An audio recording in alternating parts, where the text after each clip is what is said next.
vídeo vamos a ver el último caso de cálculo del límite de una función en un punto. Correspondería a aquellas funciones en las que se anula el denominador. Vamos a comenzar estudiando un ejemplo muy sencillo. Si en esta función nos piden que estudiemos el límite cuando x tiende a 6, fijaos en que como 6 no es un punto problemático en el dominio, no anula el denominador, se puede calcular por simple sustitución como hemos visto en otras ocasiones. Sería sustituir la x por 6, con lo cual obtendríamos raíz de 6 más 3 partido 6 menos 1, la raíz de 9 que es 3 y 5. Aquí no habría ningún problema, sería un punto de continuidad de la función porque ya sabemos que todas las funciones elementales son continuas en todos los puntos que no dan problemas en el dominio. Pero, ¿y si en vez de en 6 nos pidieran estudiar el límite de la función en el punto 1? En este caso, si intentamos sustituir por 1, nos encontramos con que nos sale un 0 en el denominador. Es decir, quedaría aquí arriba raíz de 1 más 3 y abajo 1 menos 1. Con lo cual llegaríamos a que aquí quedaría raíz de 4, que es 2, partido 0. ¿Qué ocurre en esta situación? Fijaos, si intentamos hacer la división de un número que se acerca a 2 entre un número que se acerca a 0, lo que tenemos claro es que al hacer esa división nos va a salir un número muy grande en valor absoluto. No sabemos si positivo o negativo, pero en cualquier caso muy grande. Una forma elemental de encontrar el límite sería, como hacemos siempre, dar valores aproximados por la izquierda y por la derecha, dar valores muy cercanos. Si hiciéramos eso, llegaríamos a la conclusión de que el límite a la izquierda del 1 sería menos infinito y el límite a la derecha del 1 sería más infinito. Bien, con lo cual vemos que al llegar a una situación de este tipo nos podemos encontrar con límites laterales distintos y además de tipo infinito. Lo que vamos a hacer es estudiar un caso particular pero muy importante, que sería el caso de las funciones que se llaman racionales. Decimos que una función es racional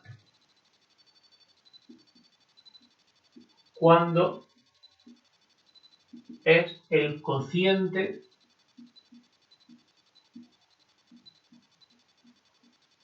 de dos polinomios. Da igual el grado que tengan, pero que tanto el numerador como el denominador sea un polinomio. Bien, voy a poner como ejemplo la siguiente función.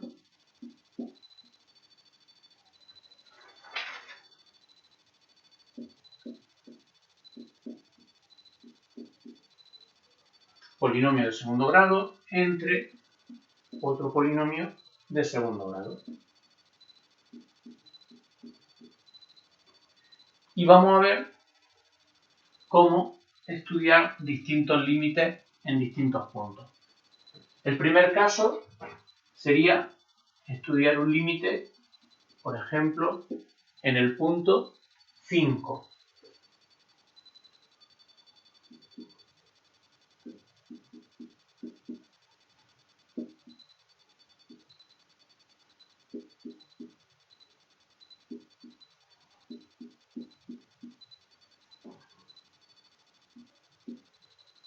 Si sustituimos, encontramos que abajo nos da 12, arriba nos da 32 y si simplificamos quedaría 8 partido 3. ¿Qué tenemos en esta situación? Pues como en otras muchas ocasiones, 5 no hace 0 el denominador, por lo tanto no es un punto problemático del dominio y aquí el límite se puede calcular por simple sustitución porque en realidad la función es continua en 5. Pero vamos a ver qué ocurre cuando en el denominador tenemos 0. Eso lo podríamos encontrar, por ejemplo, si en vez de estudiar el límite en 5, lo intentáramos estudiar en el punto 2. Si hacemos la sustitución de la x por 2, arriba veréis que obtenemos 5 y en el denominador ahora obtenemos 0. ¿Cuál sería el límite ahora? Pues podemos hacer dos tipos de razonamiento.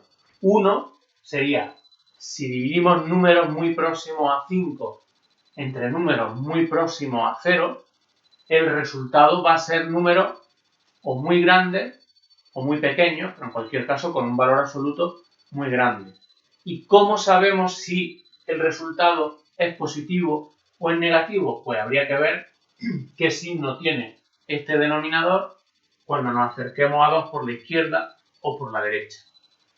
Quizá, para no dar tantas vueltas, lo más sencillo sea que toméis valores muy cercanos a 2 por la izquierda, valores muy cercanos a 2 por la derecha y veáis qué se obtiene. Si hacéis eso, veréis que el límite, cuando x tiende a 2 por la izquierda de esta función,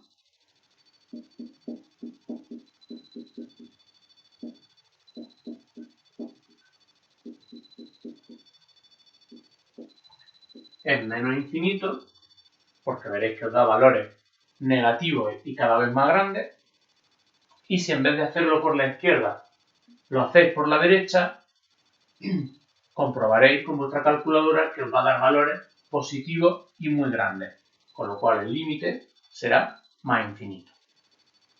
Bien, y esto ha sido en la situación en la que arriba nos da un número distinto de 0 y abajo 0. Pero queda una tercera situación. Imaginaos que el límite que nos piden estudiar de la función, en vez de en el 2, fuese en el punto 1. En ese caso, si hacemos la sustitución de x por 1, podéis comprobar que tanto arriba como abajo obtenemos 0. Ahora ya no sabemos nada sobre este cociente. Ya no podemos decir si da números grandes, pequeños o qué nos da. Tendríamos, como siempre, la opción un poco pesada de dar valores a la izquierda y a la derecha del 1 y ver qué ocurre.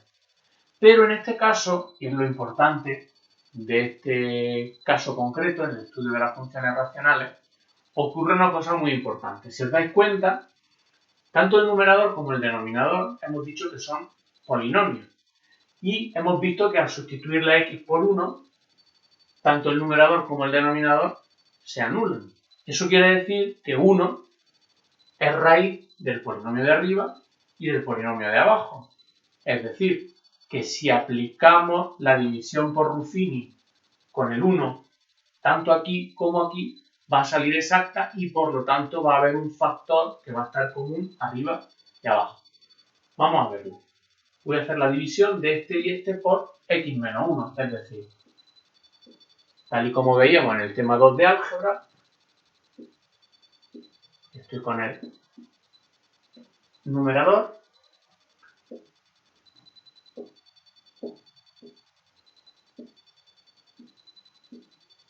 e igualmente, si hago la división del de abajo,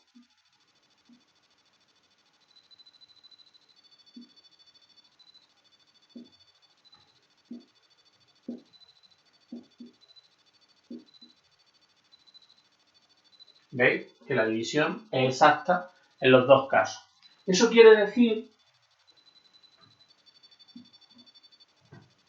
que el límite que me están pidiendo lo puedo expresar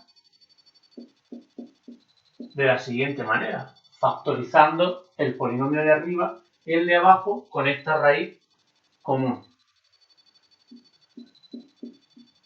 Arriba quedaría x menos 1, que sale de aquí, por x más 3,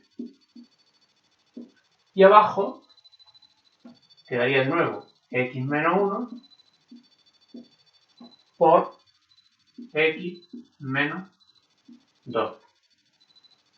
Una vez que hemos hecho la factorización, si os dais cuenta, tenemos un factor repetido arriba y abajo. Ese factor lo podemos simplificar sin que estemos cometiendo ningún error. Quiero decir, cuando la x se acerca a 1, quiere decir que toma valores muy próximos a 1, pero distintos a 1. Por lo tanto, x menos 1 no puede llegar a valer 0 y por lo tanto se puede simplificar en esta fracción sin estar cometiendo ningún error. Por lo tanto,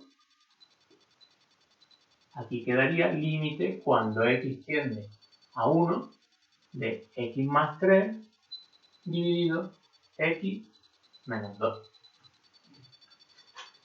Si ahora hacemos la sustitución de x por 1,